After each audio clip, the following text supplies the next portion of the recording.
Okay guys, this is going to be, I don't know if I'm going to call this a shame vlog or what. I'm going to call it an accountability vlog. So here I am. It is early in the morning. I have no makeup on. I have bags under my eyes. My hair is a mess. And the room I'm in is an even bigger mess. I'm going to call this video My Craft Room Exploded. And right now I am just sitting in my chair, taking it easy. I've got a lot of work to do. I have been working on a lot of projects that I had to get done. And, okay, I'm supposed to look that way. I'm still new to this camera. Sorry, I'm looking at the screen, not the lens, so I'm kind of off to the side. Anyway, we have a spare bedroom at our house that had been a spare bedroom, and nobody ever slept in it. Even when we had someone spending the night, they just slept on the couch, so the room never got used. So I asked, can I turn it in to a sewing and craft room? And my husband said, you can do whatever you want with it as long as you do it. So I got rid of all the furniture. I sold the bed frame and some of the decorative things off on Craigslist and bought myself some organizing things, and redid the room into a functional craft and sewing room. And I've been working on projects, and I've just been leaving stuff out because that is something that I tend to do. I tend to work on a project, leave my shit strewn everywhere, work on another project, shove the shit to the side, and then once it reaches terminal clutter mass, then I freak out and do a cleaning marathon. Well, we're going to be moving the furniture around and rearranging furniture. The chair I'm sitting in, we're going to be getting a futon. A family member is moving, and they have a new futon that has never been used. Well, it was used as a sofa for maybe 3 months, and they don't want to just donate it because it was only used for 3 months, and they asked if we could use a futon.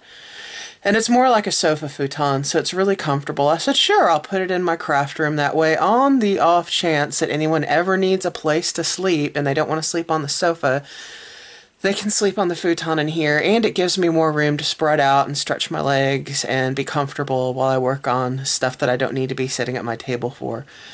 So, I'm going to give you a real quick tour of my craft room, and it's really horrible before state, kind of like my garden before video, and that way I'm accountable, because I know people are going to want to see progress, and I'm going to be ashamed of the horrible mess that's up, so I'm going to want to say, see, I can clean. So this is my accountability video for my craft room has exploded, and I'm going to go ahead and flip the thing around and give you guys a basic little tour of my craft room. And I'm going to sit my lazy fat ass down for now, because I've been standing and pulling stuff and moving it around. That's the door you come in. Those 2 bags, that is all knitting and crocheting stuff for when I go to my Stitch and Bitch. When I do go, I don't go every week, but when I go, I just grab a bag. It's got projects in progress in it. I always have projects in progress. This little hanger magazine rack on the wall holds patterns that I use often for sewing, a sketchbook, some little reference guides for color theory, and a little box with some pencils in it. And then onward, that's just some leftover Christmas stuff I have to buy a storage tote for and put up in the garage. This is my armoire. I've had this armoire. I'm going to go ahead and stand up. It'll be easier to do this if I'm standing up. I've had this armoire since I was a teenager. My dad bought it for me at a junk-teak store, and that way I could pretend to be going to Narnia. And I told him I want an old armoire, and he got me an old armoire. Now it holds things that need to be altered and mended. So that is all sewing to be mended and altered. I don't know what's in these old suitcases. I don't think I want to know at this point. So that's the old armoire. I've got a rack over here that's got a clock, it's got a radio, it's got some other little decorative things. I've got a huge stack. That's my trash bag, progress I've made. Stack of scrapbook boxes with random shit in them. That's a a bag I crocheted holding a big crochet project. Let me back you guys over here. This is my work table. Gosh, I'm gonna have to focus you under the window. As you can tell, shit, and more shit. There is knitting. There is jewelry. There is scrapbooking. There's a bunch of finished artist trading cards from a swap I did. There's stamping. There is random shit everywhere. There's boxes from swaps I did that I haven't unpacked. And now we're getting to my sewing closet. That's where I keep my machines and my supplies, my patterns, my fabric, my thread. This little armoire is jewelry. That's all my costume jewelry. More random boxes, oh shit, and bags, oh shit. Some fiber fill. This is the closet for scrapbooking, random crafts, and knitting, crocheting. A friend of the family who is a very avid scrapbooker and then decided she didn't want to do it anymore, gave me her entire scrap room. All of the contents of it minus the big furniture. So all of these beautiful little white storage units plus most of the contents were gifted to me. So I really, really like them. And then there's this little tall stacky thing that has yarn in it. Up top I have my books and paper pads, random things. Some of it's not crafts. There's some old vintage purses up top that I want to put on little shelves to display in here once we get the room rearranged. And in the corner of this closet there's more crochet and knit projects.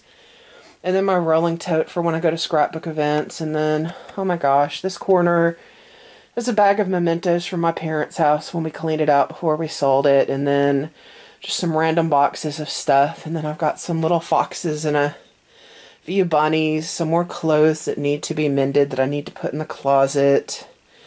An old magazine rack with some vintage magazines that I like to sit through. I got a stack of vintage housekeeping and housewifey magazines from the 40s and 50s from my husband's grandmother when she cleared out her house. So I kept them because they're really kind of neat. They have a lot of interesting information in them. They're just kind of fun to look at.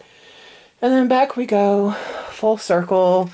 This is the door we came in, and this is where we started.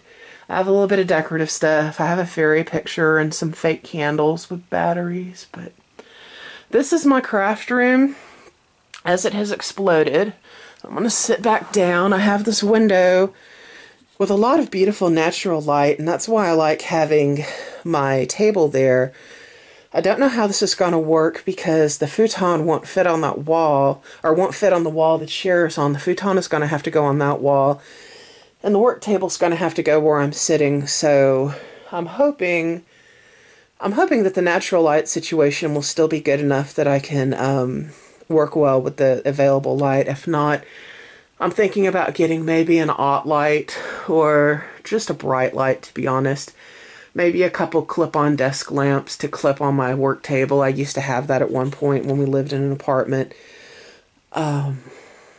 So it's not the biggest craft and sewing room, and it's not the fanciest craft and sewing room.